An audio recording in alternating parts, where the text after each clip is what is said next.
स्वागत है आप सभी का भाटी की पाठशाला में। आज हम एक क्लास नई स्टार्ट करने जा रहे हैं जो class 12 UP board NCBC board की होगी।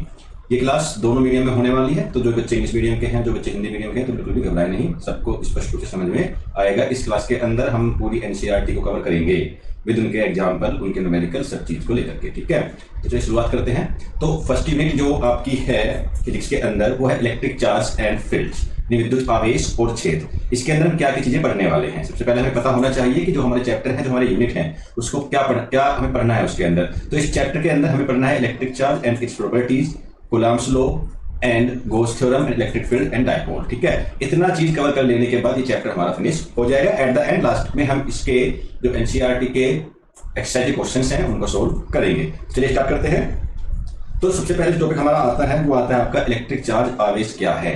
ठीक है, सिंपल सा क्वेश्चन है, तो सबसे पहले इसके बारे में जानकारी लेते हैं। अगर नॉर्मली बात करें तो नॉर्मली बात में जो इलेक्ट्रिक चार्ज आपका है ये एक फिजिकल प्रॉपर्टी होती है। ठीक है, कैसे, जिसके कारण कोई कण विद्युत और चुंबकीय बलों के प्रभाव में आता है। ये दो प्रकार का होता है, पॉजिटिव और निगेटिव। इतनी बात तो सबको पता है। ठीक है, या आप क्लास 10th में भी इसको पढ़ के आ चुके हैं। सबसे पहले हमें यह जानना है कि इलेक्ट्रिक चार्ज की जो कंसेप्ट है, ये कंसेप्ट स्टोरी करना कंसेप्ट कहां से आया, कैसे आया। तो इसको हम समझाते हैं आपको। देखो, सबसे पहले आपको पता होगा कि जब सर्दियों के दिनों की बात करें अगर, ठीक है, तो आप स्वेटर को पहनते हैं, जर्सी पहनते हैं, तो चिंगारी ऐसी उठती हैं। ठीक है, फोम के ऊपर डस्ट पार्टिकल चिपक जाते हैं। ठीक है, ऐसे बालों में ऐसे पैन को रगड़ते हैं तो कागज उठाते हैं तो कागज भी उठ जाता है। ऐसा क्यों होता है, क्यों चिपक जाता है वो। तो इन सब के बारे में एक थ्योरी जनरेट हुई और बताया गया कि यहाँ पर कुछ ना कुछ चार्ज अवेलेबल है। जो सबसे पहले इसको बताया था वो थेल्स नामक एक आपके दार्शनिक थे, वो इस चीज को ऑब्जर्व कर चुके थे। ठीक है, तो उन्होंने क्या कहा कि उन्होंने ये कहा कि कोई भी है एक फिलालेन नामक पदार्थ होता है। क्या समझने के बाद, एक फिलालेन नाम याद रखें, क्या है, फिलालेन। ये एक मैटर है, एक पदार्थ है। जब इसको ऊनी कपड़ों पर रगड़ा जाता है तो इसके पास कुछ चार्ज आ जाता है। आप हथेलियां रगड़ते हैं ऐसे, तो दोनों हथेलियां गर्म हो जाती हैं। ऐसा क्यों हुआ? ऐसा इसलिए हुआ क्योंकि आपके दोनों सरफेसेस के ऊपर चार्ज अवेलेबल है। तो बेसिक सी कंसेप्ट अगर इसका देखें, डेफिनेशन इसकी देखें, तो इलेक्ट्रिक चार्ज क्या है, थोड़ा इसको हम और आगे बढ़ाएं। तो electric charge is a fundamental physical property that causes a particle to experience electromagnetic forces. Electromagnetic forces क्या है कि इलेक्ट्रिक फोर्स होता है, एक मैग्नेटिक फोर्स होता है जिसका हमें फील होता है। जहां पे भी चार्ज होगा तो हमें ये जो फोर्स है ये फील होंगे। ठीक है, आप इसको नॉर्मली एक चीज में बता सकते हैं कि जो आपका इलेक्ट्रिक चार्ज है, electric charge is the basic property of any matter. ठीक है, which is obtained due to rough two surfaces. Hindi में इसको अगर बोला जाए तो लिख सकते हैं कि विद्युत आवेश एक मूलभूत गुण है पदार्थ का जो कि दो सरफेसों को रगड़ने पर प्राप्त होता है। इसका नेचुरली एग्जांपल कहां पे देख सकते हैं आप? स्कूल में अगर पढ़ाई करते हैं तो आप देखते होंगे कि वहां पर बोर्ड पे लिखा जाता है। ठीक है, तो बोर्ड पे जब लिखा जाता है तो फिर चौक चलती हैं। तो ऐसा क्या कारण है कि चौक चल रही है? क्योंकि ड्यू टू ग्रेविटी भी तो वहां पर है। चौक सारी की सारी नीचे की टपक रही, डस्ट ही तो है, डस्ट पार्टिकल में मास में तो नीचे गिरेगा, सीधी सी बात है। तो ऐसा क्या है कि उस बोर्ड के ऊपर वो डस्ट चिपक गई, तो वहां पर जो काम करता है, वहां पर काम करता है आपका आवेश, विद्युत चार्ज। ठीक है, इतनी बात आपको ध्यान रखनी है। ठीक है, आगे बात करें तो विद्युत जो आपके आवेश हैं ये दो प्रकार के होते हैं। ठीक है, ये आपके दो प्रकार के होते हैं और इसको सबसे पहले देने वाले कौन थे? फ्रैंकलिन, जो सबसे पहले उनको बताया। उन्होंने एक यहाँ पर एक प्रयास किया था। एक प्रयास क्या था कि उन्होंने रोड ली थी, दो रोड ली, दोनों रोड को क्या करा, एक बार रेशम की छड़ पर रख किया, एक बार बिल्ली की खाल पर रख किया और आपस में लेके आए। जैसे देखिए बताते हैं, अभी एक्सपीरियंस देख करते हैं। मान के चलो कि दो रोड ली, एक रोड को उन्होंने जो है ऐसे पकड़ा और ये रोड को उन्होंने ऐसे लटका दिया। ठीक है, अब इसको जो है उन्होंने रगड़ दिया रेशम की छड़ पर। तो रेशम की छड़ पर रगड़ने पर इस पे पॉजिटिव चार्ज अवेलेबल हो गया। ध्यान रखना, जब भी रेशम के ऊपर कुछ चीज रगड़ी जाती है तो उस पर पॉजिटिव चार्ज आ जाता है। इसी प्रकार से एक सेकंड रोड ली। ठीक है, सेकंड रोड पर भी उन्होंने क्या काम करा,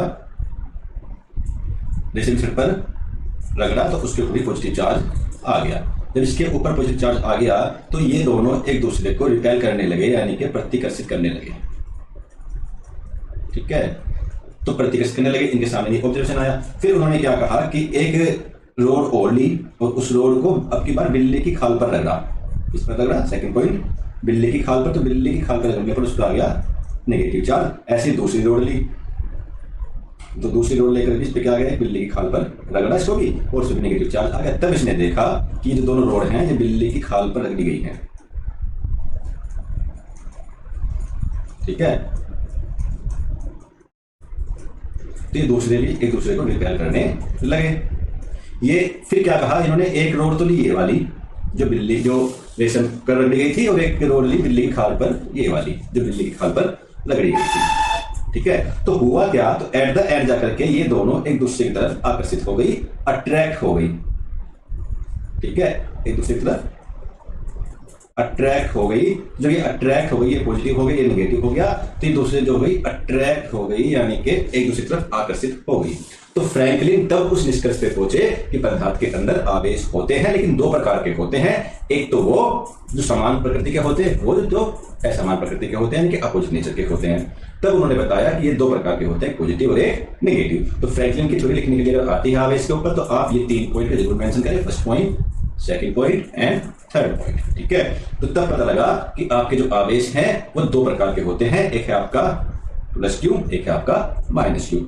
कुछ और थ्योरीज आगे आएंगी कि भाई ये पॉजिटिव चार्ज कहां पाया जाता है, नेगेटिव चार्ज कहां पाया जाता है। जैसे इसको आगे बढ़ाएंगे क्लास को, ऐसे आपको समझ में आ जाएगा। अभी तक यहां तक आपको समझ में आ गया होगा कि विद्युत आवेश, इलेक्ट्रिक चार्ज के बेसिक कंसेप्ट कहां से स्टार्ट हुआ। मैं फिर से एक बार रिमाइंड करा दूं कि सबसे पहले ये देखा गया, आप जाड़ों के दिनों में किसी और भी मौसम में देखते हैं कि आप किसी चीज छूते हैं तो करंट सा लगता है। कपड़े निकालते, स्वेटर निकालते हैं तो चिंगारी सी मचती हैं। एक वो देखा आपने, कुर्सी पे गेम होता है, कुर्सी पे बिठा लिया, कुर्सी बिठा करके फिर उसके पीछे जो है वो मार रहे हैं, कपड़ा बजाते हैं तो छूते हैं उसको इंसान को तो करंट लगता है। तो इन सब का ऑब्जर्वेशन देखने के बाद ये पता लग गया था कि चार्ज प्रेजेंट है। ठीक है, तो ये चार्ज प्रेजेंट हो गया। उसके बाद एक आपके साइंटिस्ट है फ्रैंकलिन, उन्होंने एक ऑब्जर्वेशन अपना दिया, जिन्होंने दो रोड पर काम किया। पहली रोड उन्होंने रेशम के कपड़े पर रगड़ी, फिर दूसरी उन्होंने बिल्ली की खाल पर रगड़ी। एक बार दोनों सेम, जहां जिस चीज पर उन्होंने रगड़ा था सेम मैटर पर, यानी कि रेशम से रगड़ने वाली जो रोड थी उनको लेके आए, तो वो एक दूसरे के प्रतिकर्षित यानी कि रिपेल होने लगी, और दूसरा क्या है, अट्रैक्ट होने लगी। और जब जो है उन्होंने अपना निष्कर्ष दिया, तो उन्होंने अपना निष्कर्ष ये दिया कि समान प्रकार के आवेश एक दूसरे को प्रतिकर्षित करते हैं।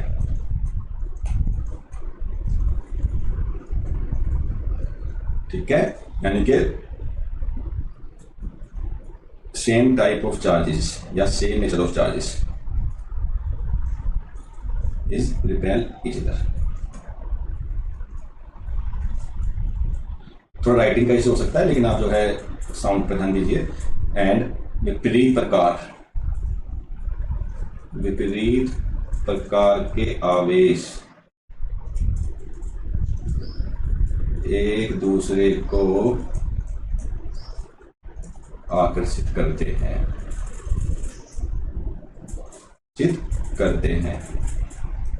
ठीक है, यानी कि opposite nature of charges are attract, opposite nature of charges are attract. तो इन्होंने अपने थ्योरी में ये चीजें बता दी। ठीक है, आई होप दैट कि आपको समझ में आ गया होगा।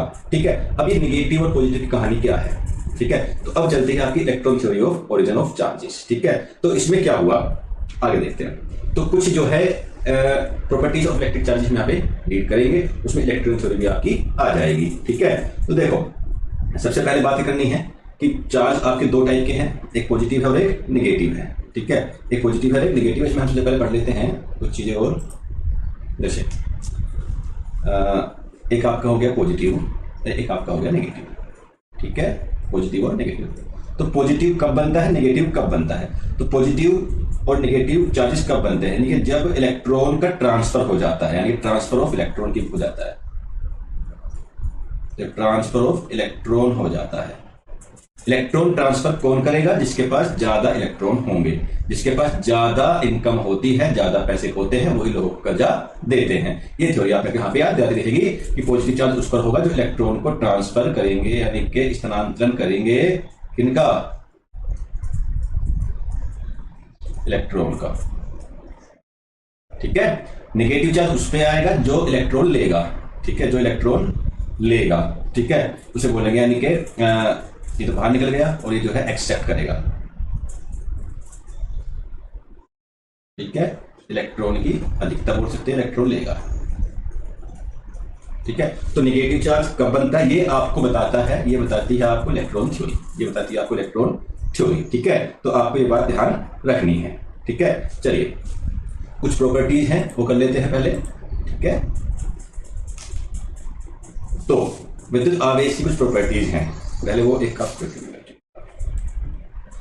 कि विद्युत आवेश, पहली प्रॉपर्टी, विद्युत आवेश परिमाणित होता है, क्वांटाइजेशन ऑफ चार्ज की बात करते हैं, मूलभूत गुण है, एक दो गुण बता चुका हूं पहले भी, दोबारा फिर बता देता हूं मैं, ठीक है, कि क्वांटाइज होते हैं आपके विद्युत आवेश, ठीक है। क्वांटाइज का मतलब क्या है वो समझेंगे, ठीक है।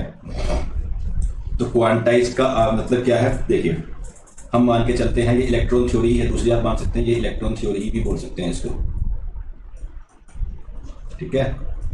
इलेक्ट्रॉन सिद्धांत के आधार पर काम करेंगे। तो कैसे, माना कुछ नंबर ऑफ इलेक्ट्रॉन है, नंबर ऑफ इलेक्ट्रॉन ई है और कुछ प्रोटॉन है, ठीक है।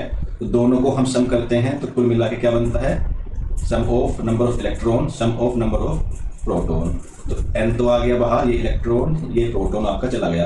अब यहां से चीजें बनती है, जैसे दोनों का चार्ज सेम है, मान के चलो कि आप एक काम करो, इसको ना थोड़ा सा ऐसे कर लो सेकंड वे में, कि n1 को तो मानो नंबर ऑफ इलेक्ट्रॉन और n2 को मानो नंबर ऑफ प्रोटॉन, तो दोनों का चार्ज सेम है तो E बाहर आ जाएगा और यहाँ बन जाएगा n1 प्लस n2, तो ये Q बन जाएगा, ठीक है। चलो एक बार फिर दोबारा से देखते हैं ठीक से, अच्छे तरीके से, ठीक है।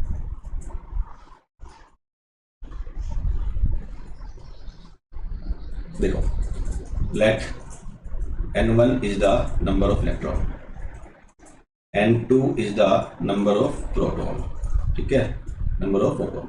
तो टोटल चार्ज क्या जाएगा, तो यहाँ पे जो इलेक्ट्रॉन के द्वारा चार्ज है वो Q1 है, चार्ज ड्यू टू इलेक्ट्रॉन, और Q2 क्या है, Q2 मान लो आपको चार्ज ड्यू टू प्रोटॉन, ठीक है।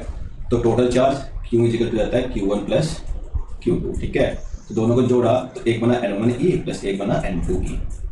बस ध्यान यहाँ पे रखना है कि ड्यू टू इलेक्ट्रॉन, जब हम ई चार्ज तो सेम हो गए, ड्यू टू इलेक्ट्रॉन यहाँ पे नेगेटिव आ जाता है, ठीक है। अब यहाँ से केस बनना स्टार्ट होता है क्या, कि यदि n2 हो गया बड़ा n से, n1 से, तो जो Q होगा वो आपका पॉजिटिव आएगा, क्या आएगा, पॉजिटिव। और n2 क्या था, यानी कि प्रोटॉन्स पे चार्ज ज्यादा है, और अगर n2 छोटा हो गया n1 से तो Q आपका नेगेटिव आएगा। और तीसरी कंडीशन बनती है आपकी, यदि n2 बराबर n1 है तो Q आपका 0 आएगा, और यदि Q 0 आता है तो यहाँ पर बोला जाता है कि उस पर कोई चार्ज नहीं है, 0 चार्ज है।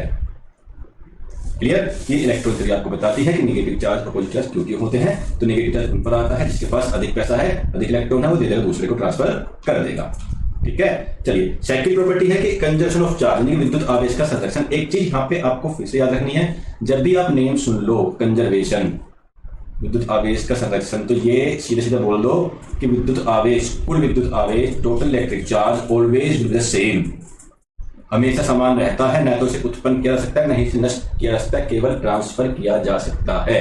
अब यहाँ पे कंसेप्ट मिक्सचर मत करना कि सर अभी तो आपने बताया था थोड़ी देर पहले कि रगड़ते हैं सरफेस को तब ये मिलता है। भाई तो हुआ क्या है कि इस सरफेस के इलेक्ट्रॉन इस सरफेस पे ट्रांसफर हुए हैं, ओवरऑल चार्ज देखा जाएगा तो वो कंजर्व यानी कि समान ही बना रहेगा। अगर इस पेन के अंदर खूब सारे चार्ज अवेलेबल हैं तो ये तो हो सकता है कि मैं इसके चार्ज इस सरफेस पर ट्रांसफर कर दूं या किसी और पे ट्रांसफर कर दूं, लेकिन वो वाला चार्ज और जो चार्ज इस पे है उनको दोनों को मिलाएंगे एक साथ तो कुल चार्ज हमारा कंजर्व ही रहेगा, यानी कांस्टेंट बना रहेगा। बात समझ में आ गई, ठीक है। सीधी सी बात है, एक रोड है, रोड को कपड़े पे रगड़ो या ऊनी कपड़े पे रगड़ो या बालों में रगड़ो, तो जो रोड के इलेक्ट्रॉन है या बाल के जो इलेक्ट्रॉन है वो रोड पे जाएंगे, रोड के कपड़े पर पहुंच जाएंगे, ठीक है। तो ये आपका नियम कहता है कि कंजर्वेशन ऑफ चार्ज बोलता है। एक ध्यान रखना कि विद्युत आवेश एक अदिश राशि है, अदिश मतलब स्केलर क्वांटिटी है, और अदिश राशियां वो राशियां होती हैं जिस पर केवल और केवल मैग्नीट्यूड होता है, दिशा का कोई भी ज्ञान नहीं होता है। An electron charge has only magnitude not direction, इसलिए क्या है, स्केलर क्वांटिटी है, ठीक है। देखिए विद्युत आवेश चालक प्रभावित हो सकते हैं। मैंने क्या कहा कि charge can flow in conductors and conductors and insulator as well, because आपके पास नेगेटिव चार्ज है, पॉजिटिव चार्ज है, ठीक है। तो पॉजिटिव चार्ज आपका है, नेगेटिव चार्ज आपका है, तो ये दोनों चार्ज आपके कंडक्टर में भी और इंसुलेटर में भी फ्लो हो सकते हैं। आपके पास लकड़ी ली, लकड़ी से अभी कोई कंडक्टर है, इंसुलेटर है, ये इंसुलेटर है प्लास्टिक का है, मैं इसको रगड़ूंगा तो ये एक जो है कागज को अपनी तरफ खींच लेगा, तो चार्ज तो उसमें फ्लो हो गया, नहीं हो गया, ठीक है। तो ध्यान रखना है चालक किन्हें कहते हैं, ध्यान रखना चालक उन्हें कहते हैं जो जिसके अंदर से इलेक्ट्रॉन इजीली फ्लो कर जाए, ठीक है। जो होते हैं कॉपर, एल्यूमिनियम, ये आराम से आवेश को प्रभावित होने देते हैं। कुछ होते हैं इंसुलेटर जैसे प्लास्टिक, रबर, ये हम प्रभावित नहीं होने देते, लेकिन फ्लो हो सकता है, ये ध्यान रखना है, ठीक है। क्लियर, चलिए आगे।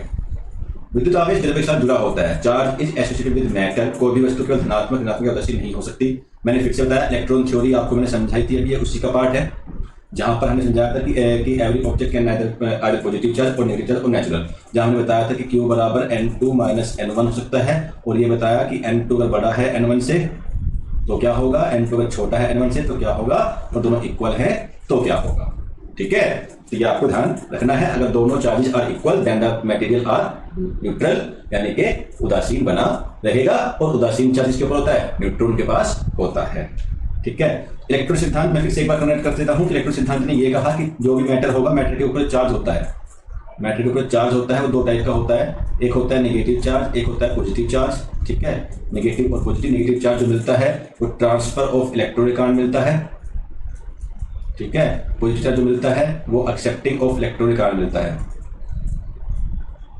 ठीक है। आपने देखा होगा लिखे होते हैं, अगर मैं बताऊं कोई मटेरियल ले लो कि Na+Cl नेगेटिव, इस टाइप के पॉजिटिव चार्ज और आयंस आए हुए हैं, ठीक है। तो इसके बाद मैंने एक फिर आपको बताया था, रिवाइज कर लेते थोड़ा सा, कि अगर N1 is the number of electron है, N2 is the number of proton है, टोटल दोनों किया जाए, मीन कि दोनों सेम है तो E आ जाएगा, तो N2 माइनस N1 आ जाएगा, क्योंकि माइनस इसलिए आया क्योंकि ड्यू टू इलेक्ट्रॉन के कारण है, तो यहाँ से चीजें बनाते हैं, ठीक है। तो ये बात ध्यान रखनी है, ठीक है बच्चे। कुछ चीजें और बता देता हूँ आपको कि चार्ज की वैल्यू हमेशा एक होल नंबर में आएगी, हमेशा एक होल नंबर में आएगी, ठीक है, ये ध्यान रखना है। थोड़ा आगे और चलते हैं कि आवेश का इफेक्ट क्या पड़ता है वेग पर, ठीक है। इफेक्ट ऑफ वेलोसिटी क्या पड़ता है, देखिए चार्ज 1.4 डाल लो, इफेक्ट ऑफ वेलोसिटी, ठीक है। तो यहां पे लिख देता हूं वेग का प्रभाव, ठीक है। ये ध्यान रखना भाई मेरे कि वेग का कोई प्रभाव नहीं पड़ता, चार्ज के ऊपर कोई प्रभाव नहीं पड़ता। कुछ पॉइंट और लिख लो, 5-6 तो हो गए थे, और लिख लो 7 पॉइंट लो, जो आप कह सकते पेयर प्रोटेक्शन। एक होता है पेयर प्रोटेक्शन, ये क्या होता है, इसको बोलते हैं हम हिंदी में युग्म उत्पादन, युग्म उत्पादन। इसमें क्या होगा कि फोटोन होता है गामा, तो फोटोन आपका एक इलेक्ट्रॉन और एक पॉजिट्रॉन में टूट जाता है, ये पॉजिट्रॉन और ये इलेक्ट्रॉन, बस इसको ध्यान रखना है, ये पॉजिट्रॉन टूट जाता है और ये इलेक्ट्रॉन में टूट जाता है, ठीक है। एक होता है पेयर एनिहिलेशन, नीड के हिसाब से बहुत इंपॉर्टेंट रिएक्शन है ये, ठीक है, देखो कैसे। एक होता है पेयर एनिहिलेशन, इसे बोलते हैं युग्म विनाश, यानी युग्म का खत्म होना। ये इसका जस्ट उल्टा है, ये क्या करता है, ये दोनों एक पॉजिट्रॉन और एक इलेक्ट्रॉन से मिलकर बनते हैं गामा, ठीक है। ये कुछ प्रॉपर्टी आपको ध्यान रखनी है, ठीक है। आगे अगर बात करें तो हमारा जो ये है नेक्स्ट पॉइंट कि इसको जोड़ा कैसे जाता है, तो उसको बोलते हैं योज्यता का नियम, योज्यता का नियम, ठीक है।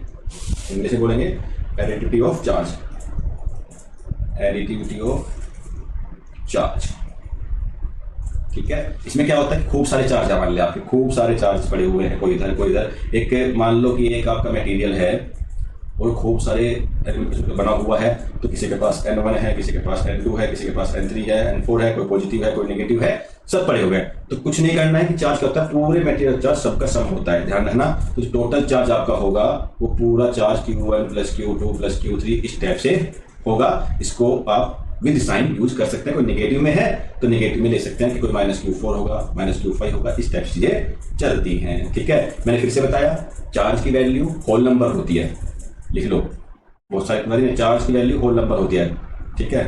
चार्ज इज ऑलवेज प्रेजेंट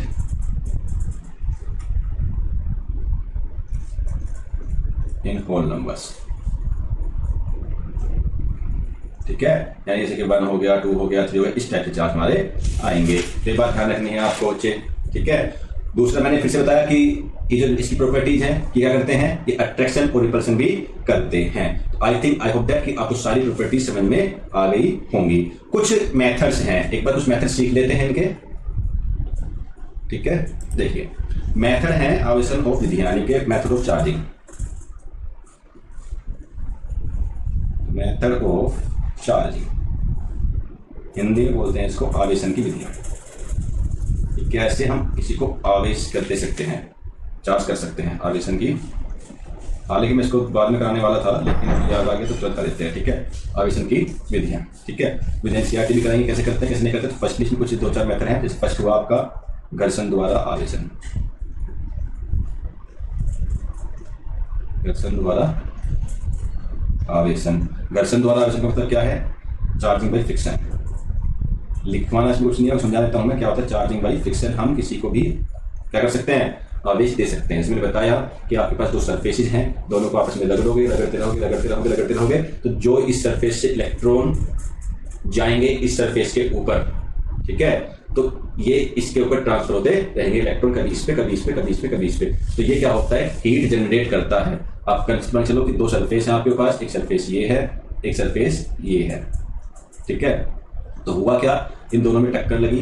ठीक है, या रफ हुए, जो इसके चार्ज थे वो इस पे ट्रांसफर हो गए, जो इसके चार्ज थे वो इस पे ट्रांसफर हो गए, और ये प्रक्रिया चलती रही। थोड़ी देर बाद प्रक्रिया चलती रही, चलने के बाद कुछ समय बीत गया तो एक हीट जनरेट हुई, यानी कि इनके पास एक आवेश आ गया, ये चार्ज हो गए। ठीक है, दूसरा पॉइंट होता है इसका, 2 होते हैं, घर्षण द्वारा आवेशन होता है चार्ज में फ्रिक्शन, और एक होता है चार्ज में कंडक्शन, यानी कि चालन द्वारा आवेशन, चालन द्वारा आवेशन, यानी कि चार्जिंग बाई कंडक्शन। और भी होता है, तो इंडक्शन द्वारा भी होता है, वो बताया क्या होता है इंडक्शन में। तो कंडक्शन में क्या होता है, कंडक्शन का चालन होता है। ठीक है, कंडक्शन का चालन होता है। अब देखो कैसे होता है, एक तो आपने लिया फुल ऑफ चार्ज मटेरियल, एक आपने लिया न्यूट्रल, यानी कुछ के पास कुछ नहीं है। एक तो आपका जो चालन है, एक तो है कंडक्टर जिसके पास फुल ऑफ चार्ज है, ठीक है, वो फुल ऑफ चार्ज, और एक आपने लिया जिसके पास खाली कुछ नहीं है मटेरियल। ठीक है, तो होगा क्या, जिसके पास ये फुल ऑफ चार्ज है वो इस पर ट्रांसफर होते चले जाएंगे। कब तक ट्रांसफर होंगे ये बात जानने वाली है। ट्रांसफर हमेशा कोई चीज तब तक होती है, जैसे अगर बताऊं आपको 2 गिलास लूं, एक गिलास ये, एक गिलास ये फुल भरा हुआ है, और एक पानी की पाइप मैंने इसमें डाल दिया यहाँ से, तो ये गिलास तब तक ये पानी ट्रांसफर इसको करेगा जब तक कि दोनों का लेवल सेम ना हो जाए, दोनों का दाब सेम ना हो जाए, दोनों का घनत्व सेम ना हो जाए, डेंसिटी सेम ना हो जाए। ठीक है, तो ये था चालन द्वारा आवेशन। अभी सबसे इंपॉर्टेंट जो पॉइंट है वो है आपका चार्जिंग बाई इंडक्शन। हालांकि सिलेबस में शायद आपके नहीं है, लेकिन सीबीएसई बोर्ड वाले कभी पूछ लेते हैं। ठीक है, तो सीखने बहुत अच्छा कंसेप्ट, ज़्यादा कुछ नहीं है इसके ऊपर, अप्लाई क्वेश्चंस बहुत है, और नीट में तो ज़्यादातर आता ही आता है। ठीक है, तो देखिए इसके अंदर क्या होता है। थर्ड पॉइंट है आपका चार्जिंग बाई इंडक्शन। कहाँ जा रहा है भैया,